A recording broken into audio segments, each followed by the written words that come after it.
The movie Boy, written and directed by Taika Waititi, is about an 11-year-old Michael Jackson-obsessed kid named Alamein, who's taking care of his brother and cousins while his grandmother's out of town for the weekend, until his deadbeat dad comes back into his life.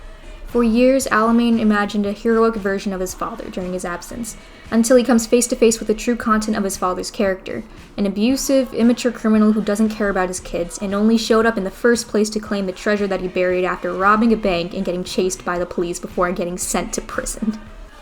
Throughout the movie, Alamein's actions start reflecting his deadbeat dad's. Drinking, smoking weed, gang violence, and even starts abandoning his responsibilities towards his cousin and little brother.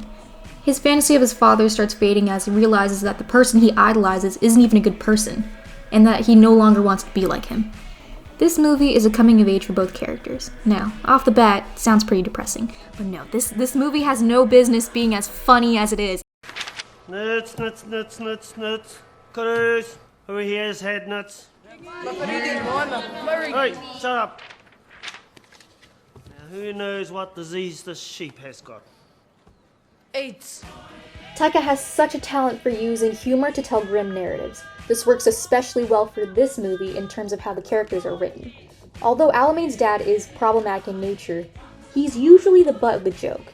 The satirization of his character is used both to establish and maintain the comedic tone of the movie, as well as shine a naked light on parents who actually resemble his behavior in a negative way. Kind of how he portrayed Hitler in the 2019 film Jojo Rabbit, where he points out the stupidity and ignorance of Nazis through the writing and performance of his character. Alamein's perception of the world borders fantasy and reality. He copes with his father's absence by imagining him going on grand adventures. This continues after his father comes back into his life, believing that his dad will take him to go see Michael Jackson live and wanting to join his gang, the Crazy Horses, which probably has the worst gang sign I have ever seen.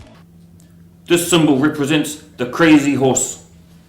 And when you hear the battle cry, you know that you have been called to action, and it is time to take up arms against the government and other authoritarian figures. This trait can also be found in Rocky, Alamein's 6-year-old brother. To cope with his mother's death, Rocky imagines himself with superpowers. He believes that they were so strong that they killed his mother, when in reality his mom died while giving birth to him, an event that his father wasn't even there for. The cinematography has an almost whimsical Wes Anderson feel to it. Even with these influences, Boy still has its own unique style, flipping through scribbly children's drawings and hilarious Michael Jackson interludes. I give this movie a well-deserved 10 out of 10.